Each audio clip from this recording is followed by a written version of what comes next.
আসসালামু আলাইকুম শিক্ষার্থীরা, তোমাদের সবাইকে কেমন আছো তোমরা? আশা করি তোমরা ভালো আছো। ফার্স্ট অফ অল আমরা আজকে হিসাব বিজ্ঞান পড়ব। হিসাব বিজ্ঞানের পরিচিতি প্রথম অধ্যায়টি, ঠিক আছে? তো ফার্স্ট অফ অল আমরা দেখব যে হিসাব বিজ্ঞানটা মূলত কি। হিসাব বিজ্ঞানটা মূলত কি?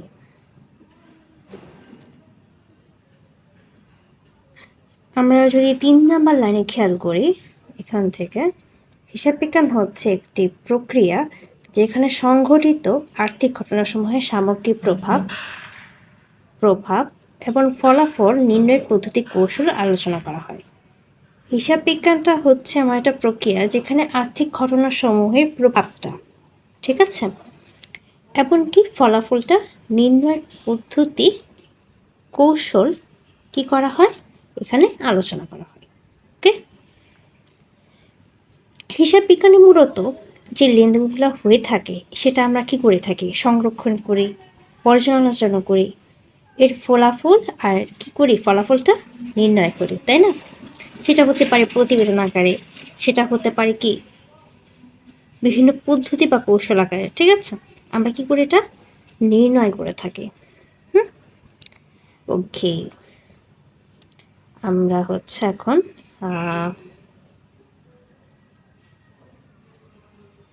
তো যদি উপরের দিকে যাই সেকেন্ড পেজে, হিসাব বিজ্ঞানের ধারণাটা মূলত আমরা এখন পড়ব। হিসাব বিজ্ঞানের ধারণাটা এটা কিন্তু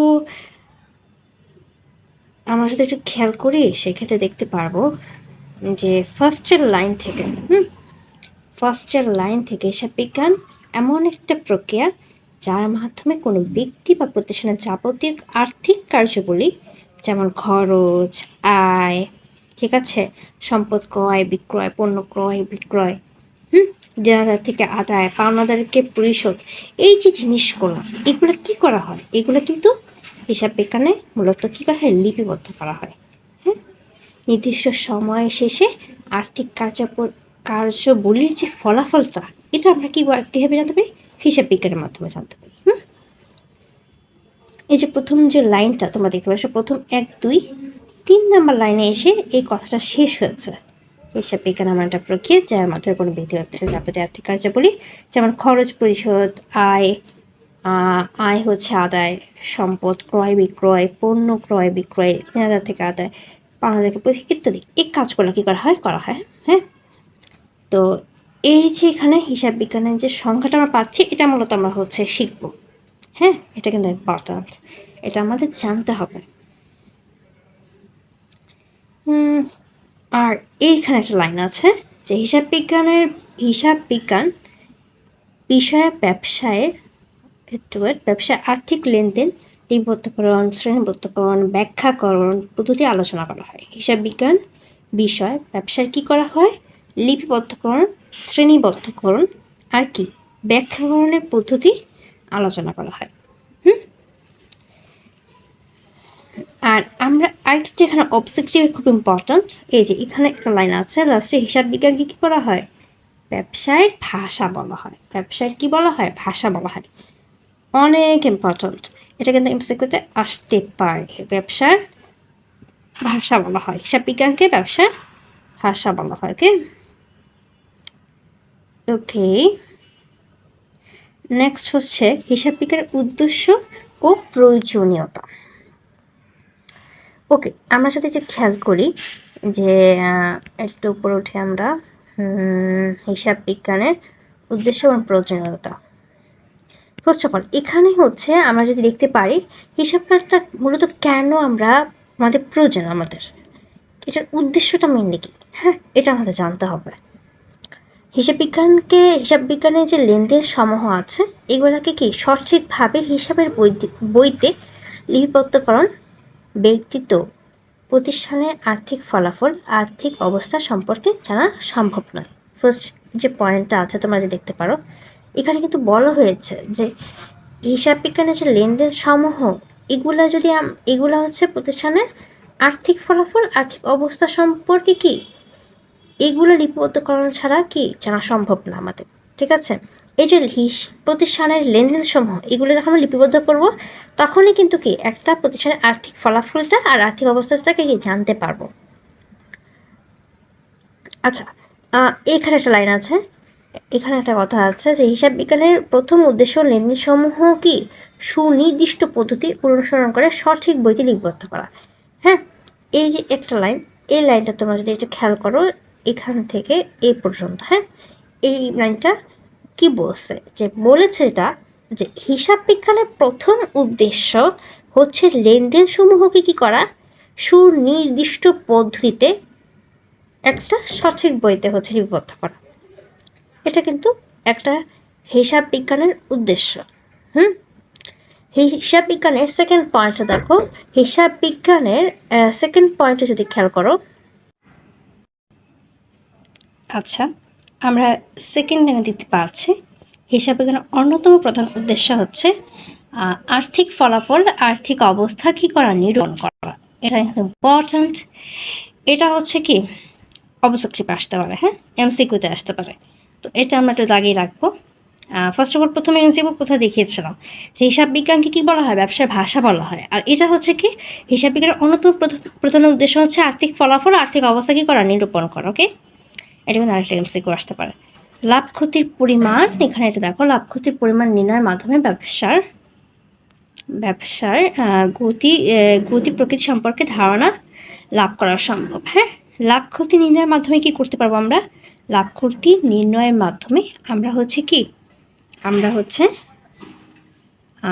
প্রতিষ্ঠানের একটা ব্যবসা কি করতে পারবো, লাভটা বের করে নিয়ে আসতে পারবো। হ্যাঁ, যাবতীয় আয় ও ব্যয় সঠিকভাবে লিপিবদ্ধকরণের মাধ্যমে ব্যবসার লাভ ক্ষতি নির্ণয় করা সম্ভব। একটু যদি খেয়াল করো সেক্ষেত্রে দেখতে পারবো যে একটা ব্যবসার যাবতীয় আয় আর ব্যয়টা লিপিবদ্ধকরণের মাধ্যমে কিন্তু একটা ব্যবসার লাভ ক্ষতিটা আমরা নির্ণয় করতে পারবো। একটা ব্যবসা যদি আমরা আয় ব্যয়টা হচ্ছে লিপিবদ্ধকরণ না করি সেক্ষেত্রে কিন্তু আমরা কিন্তু লাভ আর ক্ষতিটা নির্ণয় করতে পারবো না। আমাদের অবশ্যই আগে কী করতে হবে, এন্ট্রি করতে হবে, লিপিবদ্ধ করতে হবে। ওকে, তো আবার এখানে যে এমসকিউটা এটা দাগে রাখবো, এটা আসতে পারে। এটা প্রথমত এটা তো ইম্পর্ট্যান্ট। দেন আমরা সেকেন্ড পয়েন্টের ব্যাপার, হ্যাঁ, প্রতিষ্ঠানের সম্পদ দায় ও মালিকানা সত্যের পরিমাণ নির্ণয়ের মাধ্যমে আর্থিক অবস্থা সম্পর্কে পূর্ণাঙ্গ ধারণা লাভ করা সম্ভব। প্রতিষ্ঠানের সম্পদ দায় মালিকানা সত্যের পরিমাণ নির্ণয়ের মাধ্যমে আর্থিক অবস্থা কী করা সম্ভব, পূর্ণাঙ্গভাবে লাভ করা সম্ভব। একটা প্রতিষ্ঠানের সম্পদ থাকবে, দায় থাকবে, মালিকানা সত্য থাকবে, এটা স্বাভাবিক। বাট এটার পরিমাণ নির্ণয় করার মাধ্যমে আমরা কি জানতে পারবো, প্রতিষ্ঠানের লাভ করা সম্ভব কিনা, আমাদের প্রতিষ্ঠানটা ব্যবসা থেকে কী করা সম্ভব কিনা, লাভ করা সম্ভব কিনা। ওকে, দেন হচ্ছে ব্যয় নিয়ন্ত্রণের মাধ্যমে প্রতিষ্ঠানের কাঙ্ক্ষিত ফলাফল অর্জন করা সম্ভব। 4 নম্বর পার্ট একটু খেয়াল করো কি বলছে, ব্যয় নিয়ন্ত্রণের মাধ্যমে প্রতিষ্ঠানের কাঙ্ক্ষিত ফলাফল অর্জন করা সম্ভব। হিসাব বিজ্ঞান ব্যবসায়ের যাবতীয় ব্যয় সঠিকভাবে লিপিবদ্ধকরণের মাধ্যমে ব্যয় নিয়ন্ত্রণে সহায়তা করে। দেখো হিসাব বিজ্ঞানে যদি আমরা খেয়াল করি আমাদের হিসাব বিজ্ঞানে যে এন্ট্রিগুলো থাকে ওখানে কিন্তু আয়ও থাকে ব্যয় থাকে। এই আয় থেকে কি করি আমরা, ব্যয়টা হচ্ছে আলাদা করে, তাই না, হ্যাঁ, সেপারেট করি। তা এই ব্যয়টা থেকে কিন্তু আমরা ব্যয়টা নিয়ন্ত্রণ করতে পারি। আমরা যখন ব্যয়টা নিয়ন্ত্রণ করতে পারবো তখন কিন্তু কি আমাদের কাঙ্ক্ষিত ফলাফল মেনলি যে লাভটা আমরা বের করে নিয়ে আসতে পারবো। ওকে, আচ্ছা 5 নম্বর পয়েন্টে দেখাও, ব্যবসা প্রতিষ্ঠানে প্রতারণা ও জালিয়াতি রোধে হিসাব বিজ্ঞানের কোনো বিকল্প নেই। হ্যাঁ, প্রতারণা জালিয়াতি রোধে আমাদের অবশ্যই হিসাব বিজ্ঞানের কোনো বিকল্প নেই, হিসাব বিজ্ঞান মানতে হবে। আর যথাযথ হিসাব রক্ষণের মাধ্যমে প্রতারণা জালিয়াতি রোধের পাশাপাশি তা নিয়ন্ত্রণ করা অবশ্যই। এখানে বোঝানোর কিছু নাই আপাতত। 6 নম্বর পয়েন্টটা যদি আমরা খেয়াল করি, আর্থিক তথ্যাবলী সংশ্লিষ্ট পক্ষকে জানানো এবং ব্যবসায় বিভিন্ন সিদ্ধান্ত গ্রহণে ব্যবহার করা হয়। হিসাব বিজ্ঞানের উদ্দেশ্যের মধ্যে যদি তোমরা জিজ্ঞেস করো সেক্ষেত্রে হিসাব বিজ্ঞান হচ্ছে এটা, এখানে উদ্দেশ্যের মধ্যে কয়েকটা পয়েন্ট তোমরা লিখতে পারবা। লাস্টে বলে দিচ্ছি 9টা পয়েন্ট তোমাদের পড়িয়ে নিই, তাহলে আমরা লাস্টে কিছু হাইলাইট পয়েন্ট আমরা হচ্ছে শিখে ফেলবো হাইলাইট করে। ওকে, তারপর 7 নাম্বার কি, প্রতিষ্ঠানের একাধিক একাধিক বছরের আর্থিক বিবরণী তুলনামূলক বিশ্লেষণের মাধ্যমে উন্নতি এবং অবনতির বিভিন্ন দিক চিহ্নিতপূর্বক প্রয়োজনীয় পদক্ষেপ নেওয়া সম্ভব। ওকে, একটা প্রতিষ্ঠানের একাধিক বছরে কিন্তু কি একটা আর্থিক বিবরণী তৈরি করা হয়। হ্যাঁ, প্রত্যেকটা বছর একটা আর্থিক বিবরণী তৈরি করা হয়। তো এই যে আর্থিক বিবরণী তৈরি করার মাধ্যমে আমাদের একটা প্রতিষ্ঠানের উন্নতি অবনতি সম্পর্কে কি আইডিয়া পাই, ধারণা পাই, তাই না? আর এই ধারণা থেকে আমরা কি করি, আমরা এগুলো থেকে বিশ্লেষণ করি যে আমাদের ব্যবসাটা লাভজনক হবে নাকি ক্ষতির সম্মুখীন হবে। দেন আমরা যদি 8 নাম্বার পয়েন্টের দিকে খেয়াল করি, সেক্ষেত্রে আপনার বিভিন্ন সেবামূলক অমুনাফাভোগী প্রতিষ্ঠান যেমন স্কুল, কলেজ, হাসপাতাল, ক্লাব এবং সোসাইটিতে বিভিন্ন উৎস হতে অর্থের আগমন ও বহির্গমনের পরিমাণ সঠিকভাবে লিপিবদ্ধ করে নির্দিষ্ট সময়ান্তে এই সকল প্রতিষ্ঠানের বিভিন্ন হিসাবে বিবৃতি উদ্ধৃত নির্ণয় করা যায়। দেখো, একটা সেবামূলক প্রতিষ্ঠান কিন্তু অমুনাফাভোগী, ওনারা কিন্তু মানে লাভ করে না। হ্যাঁ, একটা অমুনাফাভোগী প্রতিষ্ঠান যেমন কি হতে পারে, স্কুল হতে পারে, হাসপাতাল হতে পারে, এতিমখানা হতে পারে, একটা অর্গানাইজেশন হতে পারে। ওকে, এটা কি অমুনাফাভোগী বা সেবামূলক প্রতিষ্ঠান। এই প্রতিষ্ঠানগুলোতে মেনলি কি হয়ে থাকে, এই প্রতিষ্ঠানগুলোতে অর্থের আগমন এবং বহির্গমন হয়ে থাকে একটা নির্দিষ্ট সময় হয়ে থাকে, তাই না? কিন্তু এটার কি এই হিসাবের উদ্ধৃতটাও আমাদের কি করতে হয়, নির্ণয় করতে হয় যে একটা সামরিক প্রতিষ্ঠান একটা স্কুলে কিংবা একটা হাসপাতালে কী ধরনের আয় হয়েছে, মানে কী ধরনের আয় হয়েছে, কী ধরনের ব্যয় হয়েছে, কী ধরনের অর্থ এসেছে, আগমন হয়েছে বা বহির্গমন হয়েছে, এই হিসাবটা এই উদ্ধৃতটা আমাদের অবশ্যই কী করতে হবে, রাখতে হবে, নির্ণয় করতে হবে। সরকার বিভিন্ন উৎস হতে কর, শুল্ক, ভ্যাট, ধার্যের মাধ্যমে রাজস্ব আদায় করে, তারপর নিয়মিত উন্নয়নমূলক খাতে ব্যয় করে। সরকারের এই সকল কার্যাবলী সুষ্ঠুভাবে সম্পাদনের জন্য হিসাব বিজ্ঞান ভূমিকা পালন করে থাকে। সরকারের যে বিভিন্ন ধরনের উৎস থেকে যে কর, শুল্ক, হ্যাঁ, ভ্যাট ধার্য করে, যে এগুলো যে রাজস্ব আদায় করে, এগুলো কিন্তু কী করতে হয়, আমাদের এন্ট্রি করতে হয়। হ্যাঁ, এগুলো কিন্তু আমাদের নির্ণয় করতে হয়। একটা ব্যবসায় এগুলো কিন্তু আমাদের ইনক্লুডেড থাকে, তাই না? একটা ব্যবসায় কিন্তু ট্যাক্স দিতে হয়, কর দিতে হয় কিন্তু। তো এগুলো কিন্তু ব্যবসার আমাদের অন্তর্ভুক্ত, ব্যবসার ব্যয়ের অন্তর্ভুক্ত। ওকে, ফাইন। আমরা এতক্ষণ কি পড়লাম, আমরা ব্যবসার উদ্দেশ্যটা মেনলি পড়েছি, তাই না? মেনলি আমরা উদ্দেশ্যটা পড়েছি। যদি আমরা উপরের দিকে যাই, হ্যাঁ, ব্যবসার উদ্দেশ্য আর প্রয়োজনীয়তা, এখানে আমরা কিছু হাইলাইট পয়েন্ট করে নেব। তোমরা এখনই নোট করে ফেলবে, আমি পয়েন্টগুলো বলবো। ফার্স্ট অফ অল, ব্যবসার উদ্দেশ্যটা হচ্ছে কি, লেনদেনটা সুনির্দিষ্ট পদ্ধতিতে, হ্যাঁ, কী করা, লেনদেনের সুনির্দিষ্ট পদ্ধতিতে গোছানো, বা আমরা এটা বলতে পারি যে আর্থিক ফলাফল বা আর্থিক অবস্থা সম্পর্কে করা জানা। একটা হিসাব বিজ্ঞানের উদ্দেশ্যটা কি, আর্থিক ফলাফল, আর্থিক অবস্থা সম্পর্কে কী করা, জানতে পারা। দেন সেকেন্ড নাম্বারটা কি বলতে পারি, যে সেকেন্ড নাম্বারটা আমরা বলতে পারি যে লাভ ক্ষতির পরিমাণ নির্ণয়ের মাধ্যমে ব্যবসার কী করা, ক্ষতি প্রকৃতি সম্পর্কে জানা, এটাও লিখতে পারি। সেকেন্ড নাম্বার আমরা পয়েন্ট কী করতে পারি, যে প্রতিষ্ঠানের সম্পদ, দায়, মালিকানার পরিমাণ আমরা কী করতে পারি, নির্ণয় করতে পারি। হিসাব বিজ্ঞানের উদ্দেশ্য। তারপর লিখতে পারি যে ব্যয় নিয়ন্ত্রণের মাধ্যমে একটা প্রতিষ্ঠানের কাঙ্ক্ষিত ফলাফল অর্জন করতে পারি আমরা।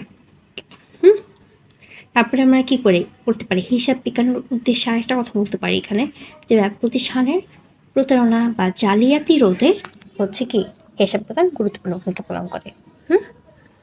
দেন আমরা কি করতে পারি, আমরা এখানে লিখতে পারি লাস্টে কয়েকটা পয়েন্ট বললাম, 4-5টা পয়েন্ট বলেছে, এগুলো কিন্তু হাইলাইট করে, এগুলো কিন্তু মুখস্থ করে ফেলতে হবে।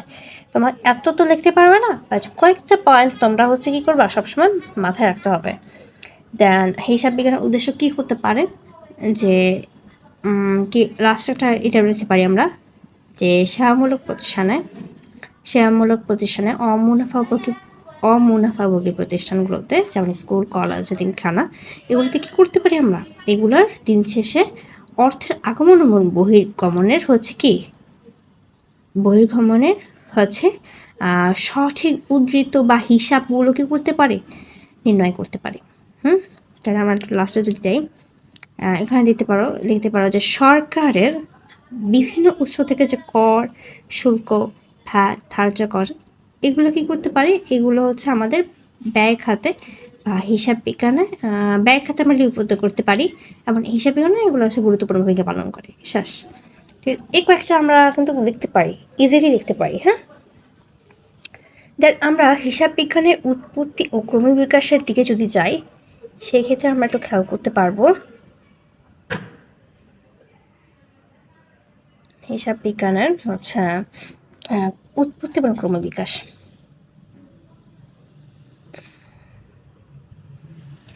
আচ্ছা, তুমি কি এমসিকিউগুলো লিখেছ? এমসিকিউগুলো কিন্তু আমি দুইটা বলা হচ্ছে এখানে, ওই দুইটা কিন্তু ইম্পর্ট্যান্ট। এই দুইটা থেকে কিন্তু আসতে পারে যে কোনো একটা MCQ. Most of the time board কোয়েশনে কিন্তু হিসাব বিজ্ঞানকে যে ব্যবসার ভাষা বলা হয়, এটা কিন্তু আসে। হ্যাঁ, আর হিসাব বিজ্ঞানের উদ্দেশ্যটা কি? যে আর্থিক ফলাফল নিরূপণ করা। এই দুটো এমসিকিউ খুব ভালো মতো করে রাখবে। আর এখানে হিসাব বিজ্ঞানের উৎপত্তি ক্রমবিকাশটা তোমরা অবশ্যই পড়বে।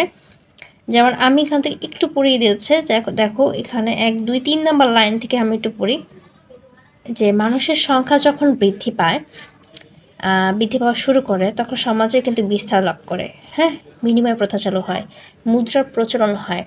আচ্ছা, একটু সহজে যদি বলি, আমরা আমাদের সভ্যতা যখন শুরু হয় তখন কিন্তু মানুষ গাছের গায়ে, তারপর হচ্ছে গুহায়, পাথরে চিহ্ন করে কি করতো? মানুষ হিসাব রাখতো। এটা ইন্টারেস্টিং বিষয় না? মানুষ এগুলোর মধ্যে হিসাব রাখতো। দেন মানুষ হচ্ছে কি করে, যখন মানুষ তখন আস্তে আস্তে সমাজবদ্ধ হওয়া শুরু করে, মানুষ কৃষিকাজ করা আরম্ভ করে নিজের জীবিকার তাগিদে।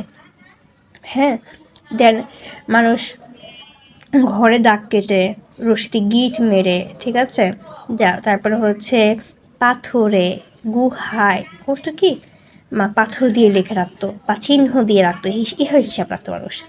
তারপরে আস্তে আস্তে মানুষের সংখ্যা যখন বৃদ্ধি পায়, তখন হচ্ছে আর কি, তখন মেনলি বিনিময় প্রথা শুরু হয়, মুদ্রার প্রচলন শুরু হয়, ব্যবসা আরম্ভ হয়, ব্যবসা বাণিজ্য শুরু হয়। ঠিক আছে, তোমরা একটু এই জায়গাটা পড়ে নিও। হ্যাঁ, আমি তো একটু বললামই, জাস্ট সামারি। ক্রয় বিক্রয়, এখান থেকে পড়তেছি আমি এখন মিলি। ক্রয় বিক্রয়, জমা খরচ, দেনা পাওনা, অন্যান্য লেনদেনের হিসাবের বইতে অঙ্কের মাধ্যমে লেখা শুরু হয়। একটা সময় পরে যে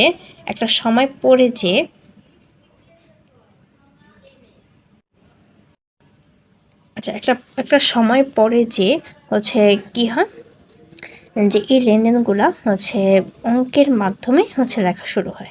ঠিক আছে, এই এমসিকিউটা আসতে পারে যে 1494 খ্রিস্টাব্দে লুকা প্যাসিওলি নাম একজন ইতালিয়ান গণিতবিদ, সুম্মা দি অ্যারিথমেটিকা জিওমেট্রিয়া প্রপোর্শনালিটা নামে কি করে, একটি গ্রন্থ রচনা করে। ঠিক আছে, তো হিসাব প্রকরণের মূল নীতি কী ছিল? হিসাব বিজ্ঞানে বা রক্ষণের মূল নীতিটা কী ছিল? তোলা ফলাফল পদ্ধতি ব্যাখ্যা করা। ঠিক আছে, ডাবল এন্ট্রি যেটাকে বলে, ডেবিট ক্রেডিট। হ্যাঁ, তো 1494 সনে খ্রিস্টাব্দে লুকা প্যাসিলিও কী করে? লুকা প্যাসিলিও মেনলি কি এটা গ্রন্থ রচনা করে। ঠিক আছে, এটা মনে রাখবে, এটা এমসিকিউতে আসতে পারে। 1494 আর লুকা প্যাসিলিও। হ্যাঁ, মনে রাখবা, লুকা প্যাসিলিও নামে কি করে, একটা গ্রন্থ রচনা করে। ইত্যাদি গণিতবিদ। আর মেনলি হিসাব রক্ষণের মূলনীতিটা কী ছিল? দুতরফা দাখিলা পদ্ধতি। হ্যাঁ, এটা এমসিকিউতে আসতে পারে। দুতরফা দাখিলা পদ্ধতি। তোমাদের কিন্তু অলরেডি 4টা এমসিকিউর কথা বলেছি। সময়ের পরিবর্তনের সাথে সাথে বিজ্ঞান প্রযুক্তি ব্যবসায় অগ্রগতি হয়, এটা তোমরা হচ্ছে এই জায়গা থেকে এই জায়গা পড়ে নিবে, তোমরা নিজেরা পড়ে ফেলবে। হ্যাঁ, হিসাব ও প্রযুক্তির উন্নতির সাথে হিসাব বিজ্ঞানের উন্নতি সম্পর্কিত, এছাড়াও তোমরা হচ্ছে পড়ে নিতে পারবে নিজেরা। হ্যাঁ, দেন আমরা যদি এখানে ইম্পর্টেন্ট একটা কথায় আসি, এটা তোমাদের খুব ইম্পর্টেন্ট, এটা জানতে হবে, বুঝতে হবে। হ্যাঁ, ম্যাথ করার জন্য খুব ইম্পর্টেন্ট এটা। তুমি যদি খেয়াল করো, হিসাব বিজ্ঞানের তথ্যের ব্যবহারকারী, হ্যাঁ, হিসাব বিজ্ঞানে কি অভ্যন্তরীণ ব্যবহারকারী আছেন, আবার বাহ্যিক ব্যবহারকারী আছেন, ঠিক আছে। আচ্ছা, হিসাব বিজ্ঞানের তথ্যের ব্যবহারকারী, হিসাব বিজ্ঞানের মূলত অভ্যন্তরীণ ব্যবহারকারী আছেন, বাহ্যিক ব্যবহারকারী আছেন। এখন আমাদের জানতে হবে, আচ্ছা এখানে একটা এমসিকিউ আমি বলে রাখি, হিসাব বিজ্ঞানের তথ্য ব্যবস্থা, হ্যাঁ, এটা কিন্তু এমসিকিউ আসতে পারে। এটা দেখবে, এই যে তথ্য ব্যবস্থাটা, হিসাব বিজ্ঞান একটি তথ্য ব্যবস্থা। অভ্যন্তরীণ বাহ্যে বিভিন্ন ব্যবহারকারীদের চাহিদা বিবেচনা করে লেনদেন। আচ্ছা, এটা আমি মেনলি এখানে তথ্য ব্যবস্থাটা ইম্পর্টেন্ট একটা এমসিকিউ, বাট এখানে এটা না পড়লেও চলবে। এখন তোমাদের অভ্যন্তরীণ ব্যবহারকারীটা পড়বে, মেনলি অভ্যন্তরীণ ব্যবহারকারীটা কারা, কে অভ্যন্তরীণ ব্যবহারকারী বলা হয়। মেনলি মালিক এবং ব্যবস্থাপক, ঠিক আছে, মালিক ব্যবস্থাপক। এখানে যদি পড়ো দেখো, হিসাব রক্ষক হিসাবের বই এবং সংশ্লিষ্ট কাগজপত্র তৈরি করেন। ব্যবসার মালিক এবং তার ব্যবস্থাপক এসব হিসাব বিবরণী থেকে ব্যবসার লাভ ক্ষতি, ক্ষতি আর্থিক অবস্থার পরিমাণ কি করে, পরিবর্তন সম্পর্কে জানতে পারে, ভবিষ্যৎ কর্ম পরিকল্পনা গ্রহণ করতে পারে। আচ্ছা, একটা মালিক, একটা ব্যবসার সিইও বা একটা ব্যবসার ম্যানেজার, তারা ব্যবস্থাপক, এরা কি করতে পারে, একটা ব্যবসা সম্পর্কে জানতে পারে, একটা ব্যবসার লাভ ক্ষতি জানতে পারে, একটা ব্যবসার অবস্থা জানতে পারে, একটা ব্যবসার ভবিষ্যৎ পরিকল্পনা কি এটা জানতে পারে। কি জানতে পারে? একজন অভ্যন্তরীণ ব্যবস্থাপক, সিইও, ম্যানেজার, হ্যাঁ, they know about the business. Okay, বাজে ব্যবহারকারী কারা কারা হতে পারে? ঋণ প্রদানকারী, ঠিক আছে, ঋণ প্রদানকারী হতে পারে, দেন সরকার হতে পারে, পাওনাদার হতে পারে, কর্মকর্তা হতে পারে। হ্যাঁ, দেয়ার লট অফ পিপল, হ্যাঁ, ইনক্লুডিং বাহ্যিক ব্যবহারকারী। তোমরা দেখো, ঋণ প্রদানকারী কারা? প্রতিষ্ঠানে ঋণ সরবরাহের পূর্বে ঋণ পরিশোধ ক্ষমতা যাচাইয়ের জন্য ঋণ প্রদানকারী প্রতিষ্ঠানের ব্যবসায়ী যাবতীয় হিসাব পরিচালনা করে ঋণ সরবরাহ করা থাকে। আচ্ছা, এই কথাটার সামারিটি কী হতে পারে? একটা প্রতিষ্ঠানে ঋণ সরবরাহের পূর্বে ঋণের পরিশোধ ক্ষমতা যাচাই করে কিন্তু ঋণটা প্রদান করা হয়। আচ্ছা, একটা যখন প্রতিষ্ঠানের ঋণ পরিশোধ ক্ষমতা যাচাই করা হয় তখন কিন্তু ঋণটা প্রদান করা হয়। যার যদি ঋণ পরিশোধ ক্ষমতা নাই থাকে তাহলে কিন্তু তাকে ঋণ দেওয়া হয় না, তাই না? ঋণটা প্রদান করা হয় না। যখন একটা ব্যবসায় যাবতীয় হিসাব পর্যালোচনা করে বুঝতে পারে যে তাকে ঋণটা দিলে সে ঋণটা ব্যাক করবে, তখন তাকে ঋণটা সরবরাহ করা হয়। ওকে, সরকার যদি খেয়াল করি, সরকারি সংশ্লিষ্ট কর্তৃপক্ষ ব্যবসার হিসাব হতে যথাযথ শুল্ক, ভ্যাট, কর, আয়কর পরিশোধ করা হচ্ছে কিনা তা নিশ্চিত হতে প্রয়োজনীয় পদক্ষেপ গ্রহণ করতে পারেন। আচ্ছা, সরকার মূলত কি, সরকারি যে শুল্ক, ভ্যাট, কর, আয়কর, রাজস্ব, এই জিনিসগুলো যে দিতে হয়, হ্যাঁ, পরিশোধ করতে হয়, এটা কিন্তু ব্যবসার মধ্যে থেকে দিতে হয়, ঠিক আছে, সেটা ব্যবসার প্রকার ব্যয়।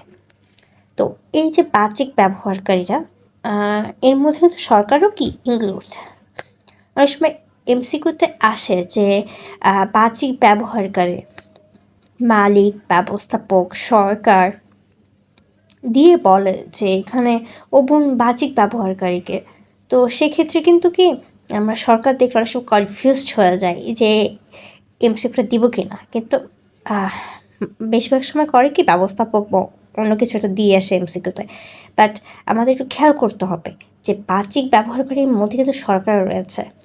আমরা শুধু মনে রাখি বাহ্যিক ব্যবহারকারী পাওনাদার, কর্মচারী, ঋণ প্রদানকারী এইসবই, কিন্তু বাহ্যিক ব্যবহারকারীর মধ্যে সরকারই কিন্তু আছে। কেন সরকার আছে? কারণ কি সরকারকে আমাদের দিন শেষে আমাদের কর দিতে হচ্ছে, হ্যাঁ, দিন শেষে আমাদের প্রোডাক্ট থেকে এক প্রকার ভ্যাট কেটে রাখা হচ্ছে, আয়কর দিতে হচ্ছে, শুল্ক দিতে হচ্ছে। তো অল ওভার দ্য কেসেস সরকারটা কি? সরকার হচ্ছে বাহ্যিক ব্যবহারকারী। আচ্ছা, পাওনাদারটা কি? বাকিতে যখন পণ্য আমরা ক্রয় করি, ঠিক আছে, তখন কি আমাদের আমাদেরকে একটা টাকা পরিশোধ করতে হয় একটা সার্টেন টাইম পরে বা কিছুদিন পরে, এরকম হতে পারে, হ্যাঁ? কিছু সময় পরে। এই যে পাওনাদারকে থেকে যে পণ্যটা আমরা বাকিতে কিনলাম, এই টাকাটা আমাদের কী করতে হয়? পরিশোধ করতে হয়। তো দায় পরিশোধের ক্ষমতা যাচাই করেই কিন্তু কি একটা প্রতিষ্ঠানে মানুষ পণ্যটা সরবরাহ করে। একটা প্রতিষ্ঠানে মানুষ পণ্যটা দিয়ে আসে বা একটা প্রতিষ্ঠানে মানুষ পণ্যটা দেয়। যখন আপনি দায়টা পরিশোধ করতে পারবেন, তখনই কিন্তু মানুষ পণ্যটা দিবে। দেন আপনি কী করবেন কি? এই পণ্যটা কী করবেন কি? বাকিতে পণ্যটা কিনে নিয়ে আসলেন আপনি। এই পণ্যটা নিয়ে আসার পরে আপনি একটা সার্টেন টাইম পরে আপনাকে কী করতে টাকাটা পেমেন্ট করতে হবে। তো মেইনলি একটা আপনি পণ্য যে নিয়ে আসবেন, ওই ব্যক্তিটাও কিন্তু আপনার ওই ব্যক্তিটাও কিন্তু হচ্ছে কী করে, সরি ফর দ্যাট, ওই ব্যক্তিটাও হচ্ছে করে কি আপনার দায় পরিশোধের যে ক্ষমতা আছে কিনা এটা যাচাই করে। ওকে? দেন কর্মচারীটা একটু খেয়াল করো। কর্মকর্তা-কর্মচারী। ব্যবসায় শ্রমিক, কর্মকর্তা, কর্মচারী থাকবে, হ্যাঁ? এই একটা প্রতিষ্ঠানের ওনারা কিন্তু বাহ্যিক ব্যবহারকারী। কেন বলো তো? কারণ হচ্ছে ওনারা হচ্ছে যে তাদেরকে যে দিন শেষে স্যালারি দিতে হচ্ছে, দিন শেষে তাদেরকে সুযোগ সুবিধা দিতে হচ্ছে। একটা প্রতিষ্ঠানে কাজ করার জন্য তাদের সুযোগ সুবিধা দিতে হচ্ছে, স্যালারি দিতে হচ্ছে। এগুলা কিন্তু কর্মচারীদের ক্ষেত্রে থেকেই দেওয়া হয়, তাই না? ওনাদের যখন দেওয়া হচ্ছে তখন ব্যবসা থেকে অর্থটা বাহিরে চলে যাচ্ছে। হুম ইজি ইজিলি চিন্তা করতে হবে, ব্যবসা থেকে অর্থটা কোথায় চলে যায়? বাহিরে চলে যাচ্ছে। তার মানে কর্মকর্তা বাহ্যিক ব্যবহার করে কিন্তু। তোমরা যদি একটু খেয়াল করো, সেক্ষেত্রে আমরা একটু উপরের দিকে যাই। সমাজ পরিবেশের সাথে হিসাব ব্যবস্থার সম্পর্ক। এটা এতটা ইম্পর্টেন্ট না, বাট এখান থেকে কিছু সময় কিছু এমসিকিউ আসে। আমি তো তোমাদের উপরে দেখিয়েছি অলরেডি, হ্যাঁ? আচ্ছা, সমাজ এবং পরিবেশের সাথে হিসাব ব্যবস্থার মধ্যে সম্পর্কটা। আচ্ছা, আমরা একটা ব্যবসা করতে গেলে আমরা চিন্তা করি অবশ্যই যে আমাদের আমাদের প্রোডাক্টটা, আমাদের সার্ভিসটা এটা পরিবেশ বান্ধব কিনা। তো একটা ব্যবসা প্রতিষ্ঠান যখন যখন শুরু হয় তখন কিন্তু জিনিসটা চিন্তা করে নেয় যে এটা পরিবেশ কোনো ক্ষতি করবে কিনা। তো এটা যদি খেয়াল করি, যেমন জলবায়ু দূষণ রোধে প্রতিষ্ঠানে জলবায়ু দূষণ রোধে কিছু অর্থ খরচ করবে এবং তার হিসাব রাখবে। সেই হিসাব থেকে বোঝা যাবে ব্যবসার মালিক সমাজ এবং পরিবেশ সম্পর্কে কতটুকু সজাগ। আচ্ছা, আমরা কি খেয়াল করেছি কিছু কিছু বিজনেসম্যান বা তারা করে কি এতিমখানায় যেয়ে গরিবদের কিছু খাবার দেয়, বা করে কি রাস্তার পাশে ময়লাটা পরিষ্কার করে ফেলে, বা কুকুর বা পোষা পোষা প্রাণী না, মানে রাস্তায় পড়ে থাকা কুকুর, বিড়াল বা অবহেলিত মানুষ বা অবহেলিত জীবজন্তু, পশু পাখি এদেরকে কী করতেছে? খাবার দিচ্ছে, খাবার দিয়ে সাহায্য করছে। বা অবহেলিত কিছু মানুষ থাকে যারা বঞ্চিত, আমাদের সমাজ থেকে বঞ্চিত, তাদেরকে অর্থ দিয়ে সহায়তা করছে। এরকম অনেক ব্যবসায়ী থাকেন বা ব্যবসা প্রতিষ্ঠান থাকেন যারা এরকম হেল্প করে থাকে সমাজের। ওকে, শিল্প কারখানা থেকে নির্গত ধোঁয়া আশেপাশের পরিবেশ ও মানুষ স্বাস্থ্যের ক্ষতি করে। হ্যাঁ, ব্যবসার মালিক ও হিসাবরক্ষককে এই প্রতিরোধে অর্থ খরচ করতে হয়, হিসাব রাখতে হয়। আচ্ছা, একটা ব্যবসা প্রতিষ্ঠান যখন সমাজের জন্য কিছু করবে তখন অবশ্যই তাকে কী করতে হবে? হিসাব রাখতে হবে, তাই না? পণ্য তৈরিতে স্বাস্থ্যসম্মত কাঁচামাল ব্যবহার করা, কম বিদ্যুৎ খরচ করা, যন্ত্রপাতির শব্দ যাতে কম হয়, ঠিক আছে? আবর্জনা সঠিক স্থানে ফেলা। আচ্ছা, এই কাজগুলো কিছু অর্থ খরচ হয়। আচ্ছা, আমরা যদি এমন কোনো কিছু প্রডিউস করি যেটা হচ্ছে অনেক বেশি শব্দ হয়, সেই ক্ষেত্রে কিন্তু মানুষের সমস্যা হবে। আশেপাশের মানুষের বা সমাজের মানুষের সমস্যা হবে বসবাস করতে, ঠিক আছে? সেই ব্যবসা প্রতিষ্ঠানের পাশে বসবাস করতে তো সমস্যা হবে। তো আবার হচ্ছে এমন একটা প্রোডাক্ট আমরা প্রডিউস করতেছি যেখান থেকে অনেক বেশি আবর্জনা তৈরি হয়, ঠিক আছে?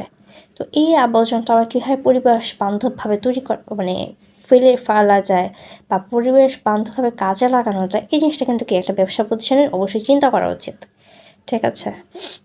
আর এই জিনিসগুলো করার পিছনে যে অর্থটা ব্যয় হয়, এটা কিন্তু অবশ্যই একটা হিসাব বিজ্ঞানে অবশ্যই কিন্তু কি এটা আমাদের হচ্ছে কি করতে হবে, লিপিবদ্ধ করতে হবে। একটি ব্যবসা প্রতিষ্ঠানে সামাজিক দায়বদ্ধতার অংশ হিসেবে সমাজে কিছু কি করতে হয়, খরচ করতে হয়। একটা ব্যবসা প্রতিষ্ঠানে কিন্তু সামাজিক দায়বদ্ধতার দিক থেকে আমাদের কিছু কি করতে হয়, খরচ করতে হয়। যেমন গরিব বা মেধাবী ছাত্রদের বৃত্তি দেওয়া, বা তাদের খাবারের ব্যবস্থা করা, বা তাদের বাসস্থানের ব্যবস্থা করা। ঠিক আছে? এগুলো কিন্তু সামাজিক দায়বদ্ধতা থেকে করতে হয় আর কি। এটাও কিন্তু কি একটা হিসাব রাখতে হবে দিন শেষে, যে এই কাজগুলো করা হচ্ছে সমাজের জন্য। ঠিক আছে? মূল্যবোধ সৃষ্টিতে জবাবদিহিতা প্রক্রিয়া হিসাব বিজ্ঞানের ভূমিকা। আচ্ছা, হিসাব এখানে কিন্তু একটা গুরুত্বপূর্ণ বিষয় আছে। যেমন আমাদের কিন্তু মূল্যবোধটা কি, আমাদের যে মূল্যবোধটা আমার একটা ব্যবসা প্রতিষ্ঠান থেকে আমাদের অবশ্যই কিন্তু সততা বা দায়িত্ববোধের দিক থেকে আমাদের কিন্তু অবশ্যই মানে অনেস্টি চর্চা করাটা উচিত একজন ব্যবসায়ী হিসেবে। বা কারো থেকে ঋণ নিলাম, এই ঋণটা পরিশোধ করা যথাসময়, বা হচ্ছে আমরা দুর্নীতিমুক্ত বা ভেজাল মুক্ত হচ্ছে, দুর্নীতিমুক্ত কাজ করতে হবে, তাই ভেজাল মুক্ত আমাদের প্রোডাক্টটা ভেজাল মুক্তভাবে প্রডিউস করা, এটাও কিন্তু অনেক ইম্পর্ট্যান্ট। তো মেনলি এখানে কি বলছে, সততা দায়িত্ববোধের বিকাশ, এই যে আর্থিক দুর্নীতিগুলো রোধ করা, জালিয়াতি রোধ করা, সঠিকভাবে ব্যবসাটা পরিচালনা করা, এটা কিন্তু কি একটা সততা দায়িত্বের মধ্যে পড়ে আর কি। ঋণ পরিশোধ সচেতনতা সৃষ্টি। আচ্ছা, 2 নম্বর পয়েন্টটা তোমরা যদি খেয়াল করো সেক্ষেত্রে দেখতে পারবা হিসাব বিজ্ঞানের ঋণ গ্রহীতাকে ঋণ পরিশোধের সচেতনতা সৃষ্টি, মানে সঠিক সময় ঋণ দেওয়া। ঠিক আছে? একটা ব্যবসা প্রতিষ্ঠান যদি ব্যাংক থেকে লোন নিয়ে ব্যবসাটা করে, সেক্ষেত্রে সঠিক সময় ঋণটা দিয়েই দেওয়া, ঋণ খেলাপি না করা। ঠিক আছে? অনেক ব্যবসায়ীদের কিন্তু 100 থেকে 200 কোটি টাকা ঋণও থাকে। তো এই যে ঋণটা সঠিক সময় দেওয়া, ঋণ খেলাপি না করা, অনেকে আছে, অনেক ব্যবসায়ী আছে যারা করাপ্ট করে, যেমন দুর্নীতি করে, করাপশন বেশি করে, যেমন 100, 200, 300, 400, 500 কোটি টাকা নিয়ে চলে যায়, উধাও হয়ে যায়, নিখোঁজ হয়ে যায়, ভ্যানিশ হয়ে যায়। তো এই যে ঋণ খেলাপিগুলো, এগুলা কি করতে হবে, রোধ করতে হবে। হ্যাঁ, সমাজ ও রাষ্ট্রের প্রতি দায়িত্ববোধ সৃষ্টি, এই 4 নম্বর পয়েন্টটা যদি খেয়াল করো দেখতে পারবা। আর জালিয়াতি ও প্রতিরোধ, এই জিনিসগুলা কিন্তু কি তোমার মূল্যবোধ সৃষ্টিত জবাবদিহিতা। আচ্ছা, মূল্যবোধ সৃষ্টি করার জন্য মেনলি হিসাব বিজ্ঞানের যে ভূমিকাটা, এটা মেনলি আমরা এখন দেখতেছিলাম আর এতক্ষণ। সততা দায়িত্ববোধের বিকাশ করা, ঋণ পরিশোধের সচেতনতা সৃষ্টি করা, সমাজ রাষ্ট্রের প্রতি দায়িত্ববোধ সৃষ্টি করা। এই যে অনেক ব্যবসায়ীরা আছে যে ট্যাক্স দেয় না, হ্যাঁ, সঠিক সময় ট্যাক্স দেয় না। তো এই জিনিসগুলো হচ্ছে একটু সচেতন হতে হবে, কারণ কি এগুলো তো দিন শেষে জনগণের টাকা, তাই না? তো এগুলা কিন্তু করা যাবে না। অনেকে আছে ট্যাক্স ফাঁকি দিয়ে থাকে, এই যে দেখো এই লাইনে কিন্তু বলে দেওয়া হচ্ছে, অলরেডি বলে দেওয়া আছে যে কর ফাঁকি দেওয়ার প্রবণতা হ্রাস পায় যখন একটা মানুষ হিসাব বিজ্ঞানের ভূমিকাটা বুঝে, তখন কিন্তু সে কর ফাঁকি দেয় না ব্যবসা প্রতিষ্ঠান থেকে। হ্যাঁ, সে চেষ্টা করে করটা দিয়ে দেওয়ার জন্য। কিন্তু বাংলাদেশের ম্যাক্সিমাম ব্যবসা প্রতিষ্ঠানগুলো কি কর দিতে আসলে ইচ্ছুক না। হ্যাঁ, বাট আমাদের উচিত সমাজ রাষ্ট্রের প্রতি হচ্ছে কি দায়িত্ববোধটা জাগ্রত করা, কারণ কি এগুলো তো জনগণ, দেশের জনগণের টাকা, জনগণের হক। তো আমাদের অবশ্যই করটা দেওয়া উচিত, এটা ফাঁকি দেওয়া উচিত না। জালিয়াতি প্রতারণা প্রতিরোধ। আচ্ছা, একটা ব্যবসা প্রতিষ্ঠানের অবশ্যই কী করা উচিত, একটা কর্মকর্তাদের বেতনগুলো সঠিক সময় দেওয়া, স্যালারিগুলো সঠিক টাইমে দেওয়া, এগুলো থেকে কিন্তু বোঝা যাচ্ছে যে অনেস্টির পরিচয় প্রকাশ পাচ্ছে। আর যখনই আমরা এটার সেকেন্ড কোনো কিছু করতে যাব, তখনই কিন্তু প্রতারণা হয়ে যাচ্ছে। একটা কর্মচারী বেতন যদি সঠিক সময়ে না দিই আমরা, বা একজন যে টাকা পায়, একজন পাওনাদারে সঠিক সময়ে যদি পাওনাদারের টাকা পরিশোধ করতে না পারে, সেক্ষেত্রে কিন্তু প্রতারণা হয়ে যাচ্ছে একটা। হ্যাঁ, আমাদের প্রতারণাগুলো হচ্ছে হ্রাস করতে হবে। এটা কিন্তু হিসাব বিজ্ঞানের এক প্রকার ভূমিকা। যখন আমরা হিসাব বিজ্ঞানের কাজগুলো করতে যাব, তখন কিন্তু এই জিনিসগুলো আমাদের জানতে হবে। হুম? যখন আমরা হচ্ছে একটা ব্যবসা প্রতিষ্ঠানে হিসাব রাখতে যাব, অবশ্যই আমাদের বিষয়গুলো সম্পর্কে সচেতন থাকতে হবে। জবাবদিহিতায় হিসাব বিজ্ঞান। দেখো, এখানে বলেছে কি ব্যবসা প্রতিষ্ঠানের অভ্যন্তরীণ জবাবদিহিতা। আচ্ছা, একটা ব্যবসা প্রতিষ্ঠানে কিন্তু অভ্যন্তরীণ জবাবদিহি থাকা অনেক ইম্পর্ট্যান্ট। কেন বলো তো দেখি? একটা ব্যবসার আয়গুলো, ব্যয়গুলো, ব্যবসার আয় ব্যয়গুলো একটা ঊর্ধ্বতন কর্মকর্তাকে জানতে হবে। ঠিক আছে? এই কর্মকর্তাকে জানার পরে তার দিন শেষে, হিসাবকাল শেষে তার কিন্তু ফলাফলটা নির্ণয় করতে হচ্ছে। তো ব্যবসার মধ্যে আ প্রত্যেকটা কর্মচারী সঠিকভাবে কাজ করতেছে কিনা, তাদের সঠিকভাবে তার সুযোগ-সুবিধাগুলো পাচ্ছে কিনা, হ্যাঁ? এই জিনিসগুলা প্রত্যেকটা কর্মকর্তা, হ্যাঁ? ঊর্ধ্বতন কর্মকর্তাকে জানতে হবে যে এগুলো সঠিকভাবে হচ্ছে কি হচ্ছে কিনা, সঠিকভাবে হচ্ছে মানে পৌঁছাচ্ছে কিনা, দায়িত্বগুলো সঠিকভাবে পালন করছে কিনা, এই জবাবদিহিতা থাকতে হবে। যখন জবাবদিহিতা থাকবে তখন কিন্তু কি কাজগুলো সঠিকভাবে হবে, হ্যাঁ? যখন এটা লাগামহীন হয়ে যাবে তখন কিন্তু এই কাজগুলোর মধ্যে অনেক ব্যাঘাত আসবে। তো একটা ব্যবসা প্রতিষ্ঠানের অবশ্যই কি জবাবদিহিতার প্রয়োজন আছে। মালিক, ঋণদাতা, বিনিয়োগকারীদের নিকট জবাবদিহিতা। আচ্ছা, একটা ব্যবসা প্রতিষ্ঠানে একজন বিনিয়োগ করলো, ঠিক আছে ধরো। তো বিনিয়োগের যে অর্থটা, এই অর্থটা সঠিকভাবে কাজে লাগানো হয়েছে কিনা, এই অর্থটা থেকে সঠিকভাবে মুনাফাটা বের করে নিয়ে আসা সম্ভব কিনা, এই জিনিসগুলো কিন্তু কি অবশ্যই মালিক বা সিইও, পরিচালক বা অবশ্যই ব্যবস্থাপককে জানতে হবে যে এই বিনিয়োগকৃত অর্থ সঠিকভাবে ইউটিলাইজ করা হচ্ছে কিনা। হ্যাঁ, এই বিনিয়োগকারী অর্থ সম্পর্কে জবাবদিহিতা নিতে হবে অবশ্যই। ঋণদাতা, যারা ঋণদাতা আছে প্রতিষ্ঠানের, তাদেরকে সঠিক সময় তাদের সময় ঋণ পরিশোধ করা হচ্ছে কিনা, এগুলো সম্পর্কে জবাবদিহি রাখতে হবে অবশ্যই। হ্যাঁ, তারপরে মালিকের অনুপস্থিতিতে কোনো প্রকার বিশৃঙ্খলা, হ্যাঁ, এগুলা হচ্ছে কিনা, বা সঠিক সময় সঠিকভাবে সব কিছু ম্যানেজ হচ্ছে কিনা, এই জিনিসগুলো একটু জবাবদিহিতার আওতায় আনতে হবে। তাহলে কিন্তু কি হবে, তখনই আমাদের হচ্ছে ব্যবসার হচ্ছে দুর্নীতি, জালিয়াতি, এই ধরনের জিনিসগুলো কিন্তু কি প্রতারণা, এগুলো রোধ হবে, অনেক কমে আসবে। সরকারের নিকট জবাবদিহিতা। আচ্ছা, সরকার প্রতিপক্ষ একটু যদি খেয়াল করি, সঠিক সময় সঠিক সময় ট্যাক্স দেওয়া, ঠিক আছে? এই জিনিসগুলা সরকারের যে আমাদের থেকে যে জিনিসগুলা থেকে দায়বদ্ধ, এই জিনিসগুলাকে দিয়ে ফেলতে হবে সঠিক টাইমে। হ্যাঁ, এই জিনিসগুলো জবাবদিহিতা আবার নিশ্চিত করতে হবে মালিক পক্ষকে, যে সঠিক সময়ে সরকারের সব কিছু দিয়ে দেওয়া হয়েছে কিনা, হ্যাঁ? যথাযথভাবে সরকারের এই জিনিসগুলা কী করতে হবে, পরিশোধ করে দিতে হবে।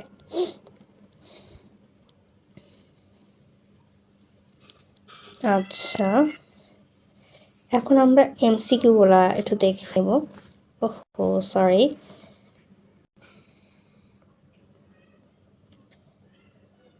আচ্ছা, এখানে যদি একটু খেয়াল করি আমরা,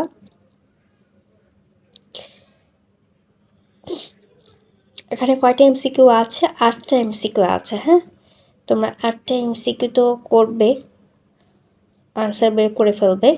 অ্যান্ড তোমাদের আরেকটা কাজ হচ্ছে, আমি যে এখান থেকে এমসিকিউগুলো বলেছি সেগুলো নোট ডাউন করে ফেলা, এগুলোর সাথে সাথে এগুলোও নোট ডাউন করে ফেলা।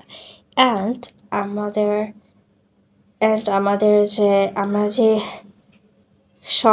পাঠ্য সহায়ক, যেমন পাঞ্জাবি হতে পারে, লেকচার হতে পারে, যেই গাইডটা আমরা ইউজ করি বা ব্যবহার করি, সেই গাইডগুলো থেকে কী করা, এমসিকিউগুলো করে বের করে এমসিকিউগুলো পড়ে ফেলা, ঠিক আছে? অ্যান্ড আমরা এটাও ট্রাই করতে পারি যে এতক্ষণ রিডিংয়ের মাঝে এটা তোমরা বাসা পড়ার পরে তোমরা এখান থেকে কিন্তু এমসিকিউগুলো বের করে ফেলবে, নিজে যে বানিয়ে বের করবে, রিডিং করার পরে কিন্তু মনে হবে যে এটা একটা এমসিকিউ হতে পারে, তখন এমসিকিউটা বাড়াবে। তো আই থিঙ্ক তোমরা এটা ভালো মতো বুঝতে পারছো। হ্যাঁ, একটু খেয়াল করো।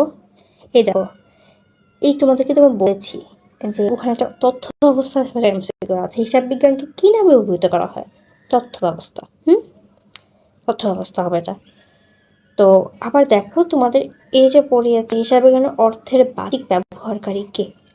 হিসাব বিজ্ঞান অর্থে বাহ্যিক ব্যবহারকারী মালিক, কর্মচারী, কর্মকর্তা, ব্যবস্থাপক, অভ্যন্তরীণ নিরীক্ষক। দেখছো, এখানে কিন্তু তিনটাই মালিক পক্ষ, আর একটা মাত্র কর্মকর্তা কর্মচারী হচ্ছে কি বাহ্যিক ব্যবহারকারী। এখানে আমাদের এখানে কর্মকর্তা কর্মচারীর কাছে বদলে কিন্তু সরকারও থাকতে পারতো, তাই না? কিন্তু এখানে কর্মকর্তা কর্মচারী আছে। আচ্ছা, হিসাব বিজ্ঞানের প্রধান উদ্দেশ্য তো তোমরা জানোই, আর্থিক ফলাফল, আর্থিক অবস্থা নির্ণয় করা। এগুলো ইজি, একটু খেয়াল করলে তোমরা পেরে যাবে এগুলা। হ্যাঁ, এই যে অভ্যন্তরীণ এটা 3 নম্বর করে দেখো, ব্যবসায়ের অর্থের অভ্যন্তরীণ ব্যবহারকারী মালিক আর ব্যবস্থাপক, তাই না? অভ্যন্তরীণ ব্যবহারকারী আর ঋণ প্রদানকারীটা কি বাহ্যিক। হ্যাঁ, আচ্ছা, 2 নম্বর এমসিকিউ, কিসে ব্যবসা প্রতিষ্ঠানে কাঙ্ক্ষিত ফলাফল অর্জন করা হয়? সঠিক সিদ্ধান্ত নিলে। আর হিসাব বিজ্ঞানটা কি? হিসাব বিজ্ঞানটা হচ্ছে একটি প্রতিষ্ঠানের আর্থিক অবস্থা ফলাফল নিরূপণ করা।